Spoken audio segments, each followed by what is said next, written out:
വീടുകളിൽ ദമ്പതിമാർ തമ്മിലുണ്ടാകുന്ന പ്രശ്നങ്ങളിൽ ഇരകളാകുന്നതിലധികവും കുട്ടികളാണ്.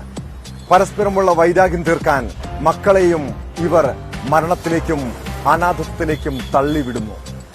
കൊല്ലം കരുനാഗപ്പള്ളിയിൽ ഒരു അമ്മ കുട്ടികളോട് കാണിച്ചതും സമാന ക്രൂരതയാണ്. മക്കളെയും കൂട്ടി കൂട്ട ആത്മഹത്യക്ക് ശ്രമിച്ച അർച്ചന എന്ന യുവതി സംഭവ സ്ഥലത്ത് വെച്ച് തന്നെ മരിച്ചു. രാവിലെ 7 വയസ്സുകാരിയായ മകൾ അനാമികയും മരണത്തിന് കീഴടങ്ങിയെന്ന വാർത്തയാണ് പുറത്തുവന്നത്.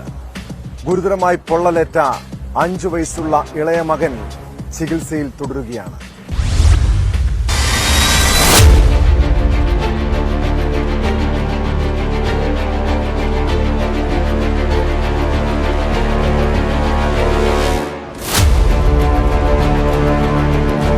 കഴിഞ്ഞ മാർച്ച് 5-നാണ് 7ഉം 2ഉം വയസ്സുള്ള മക്കളെ തീ കൊളുത്തിയ ശേഷം അർച്ചന ജീവനൊടുക്കിയത്.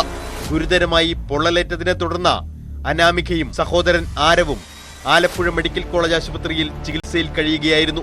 50% പൊള്ളലേറ്റ അനാമിക ദിവസങ്ങൾക്ക് ശേഷം മരണത്തിന് കീഴടങ്ങി. പെയിന്റിംഗ് തൊഴിലാളിയായ ഭർത്താവ് മനു വീട്ടിൽ സൂക്ഷിച്ചിരുന്ന ടിന്നർ ഒഴിച്ചാണ് അർച്ചന മക്കളെ തീ കൊളുത്തി ജീവനൊടുക്കിയത്.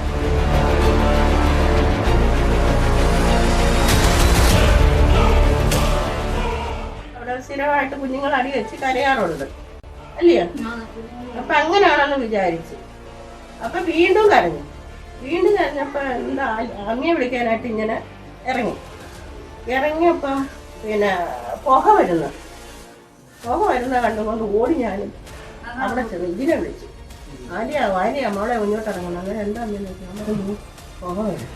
അപ്പൊ അതിന്റെ വല്യമായ ഞാൻ പറഞ്ഞു അങ്ങോട്ട് ഇറങ്ങി വാ. അവിടെ പോവാ. പിന്നെ എനിക്ക് വന്നപ്പം കണ്ടപ്പോ മനസ്സിലായി ഏത് വശക്കേടാണ്.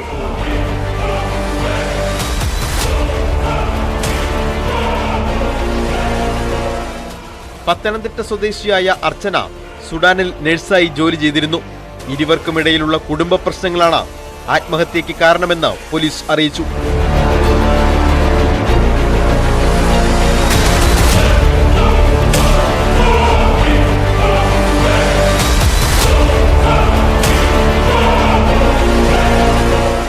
ന്യൂസ് 18 കൊട്ടാരക്കര.